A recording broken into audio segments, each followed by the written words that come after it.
I just wanted to make another video real quick. I just was watching the Truck King review of the Brute Force, the 2024 Brute Force. It's been, I guess you could say it's been redesigned. It's got new clothes, but the guts and the heart are all the same as they've been since 2012, basically, with a few little minor tweaks, but basically the same thing. But I love the way the new one looks. But anyhow, they were talking about how he was using it to mud bog, and I don't know, the guy's huge. He's 300 pounds. So he's going to make the machine sit lower anyways, but he was talking about not being able to go in some of the mud bogs without scraping the skid plate and all that, and he wishes it was taller because like the new Grizzly has 10 inches of ground clearance or something like that, and you know, some of the Polaris's and Can-Ams are 11, 12 inches of ground clearance. That's all fine and dandy. Ground clearance is important if you're going in big rocks or mud. But there is a catch-22 to being having lots of ground clearance. Is normally that raises your center of gravity. You have a taller, tippier machine. I already think that the IRS machines are a lot tippier feeling than the solid axles. You can ride both of these machines on an obstacle down in Moab, and I guarantee you will be more confidence inspired with the solid axle than you will with the IRS.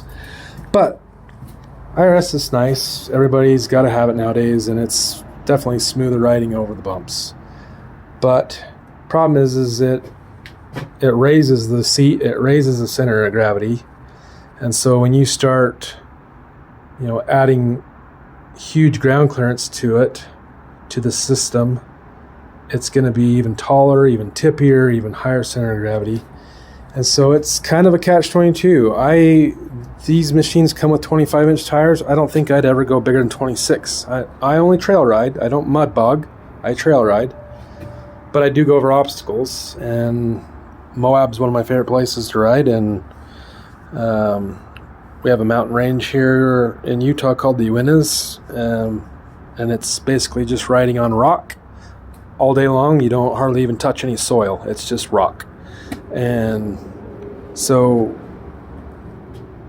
for those instances when you're really in those big boulders, yeah, you want a little more ground clearance, but then at the same time, it's easier to roll them over if they're big and tall. So I wouldn't let that so-called measly ground clearance of whatever it is, 8 inches, 7 inches in the rear, whatever it is, I wouldn't let that scare you off. It's plenty for most things.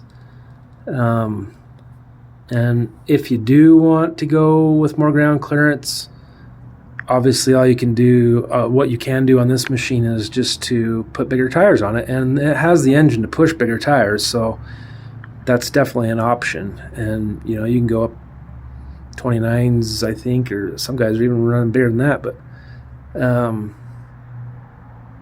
yeah, so you can put huge tires on it, give you your ground clearance, the engine will push it, no problem. So if that's your thing, but I don't know, man. I've got 4,300 miles on this machine now, and my skid plate still looks pretty good. You just got to hit some things with the tire, and some things, just pick your line. But anyhow, I guess that's a complaint if you're used to riding a big, tall, tippy machine. But you got to remember, this machine is 730 pounds with the 750cc engine that has a perfect clutch. Puts all the power to the ground, puts it in the right spot instantaneously, and yeah, it's just got everything it really needs. I mean, you can always lift the front end on this if you have to clear a big rock. So yeah, I don't. That's just my thoughts. So take it or leave it. I'll catch you guys later.